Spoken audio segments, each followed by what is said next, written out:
Hi everyone.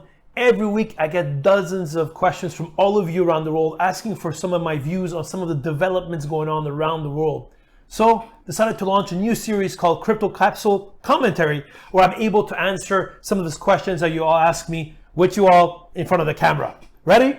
Here we go.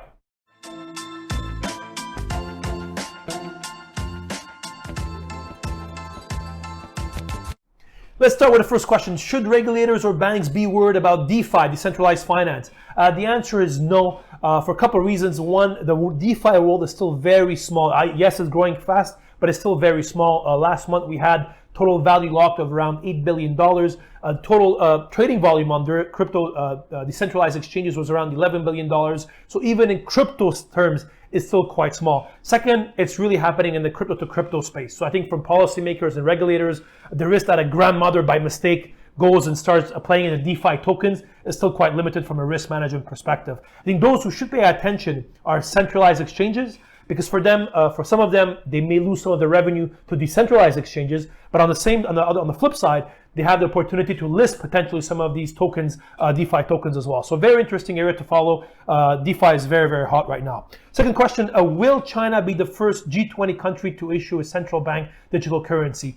I think at this point, it looks very likely. I think something that many of you know, China is way ahead of many other countries. The PBOC has been researching CBDC since 2014.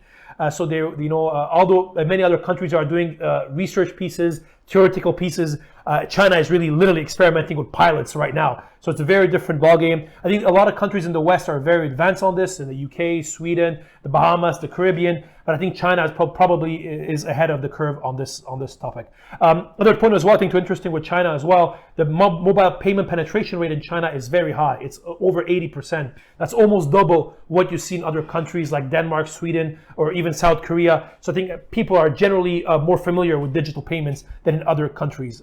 Last question, should banks be worried about CBDCs? The answer is, I'm not sure they should be worried, but they should pay attention as of now. I think for any bank management team right now, you need to have a point of view on what's going to be the impact of a potential CBDC on your business. Not only from a strategic perspective, but on a practical perspective as well. How is that going to impact your technology stack? How is that going to impact your compliance, risk management, treasury, and so on and so forth? Second, also, you need to have a point of view of how can CBDCs potentially impact your profitability. Today people leave their money in the bank, especially if we stay in a zero interest rate environment or very low interest environment. Many people may actually decide to move their money they have in a bank into a CBDC wallet, and that obviously decreases the funding of banks. They may need to get funding on the wholesale level, but that may have an impact on their revenues and profitability. And probably last but not least as well, I think for a lot of banks, they need to see what is the potential impact in case of financial stability. Can a CBDC accelerate a bank run? For example, today, if I'm not trusting the banks anymore, I can go to an ATM, try to withdraw my money, but there's physical limitations of how much money I can withdraw from ATM and how I physically secure it. Whereas when a CBDC, somebody can actually withdraw their money very quickly on a digital wallet. So I think this is something to consider on a financial stability perspective, not only from banks, but central banks as well. Hope this was useful. Again, every week, if you have any questions you want me to answer, feel free to ask them in the comments below, and I promise I will get to them next week. Thank you very much, everybody, and see you all next week.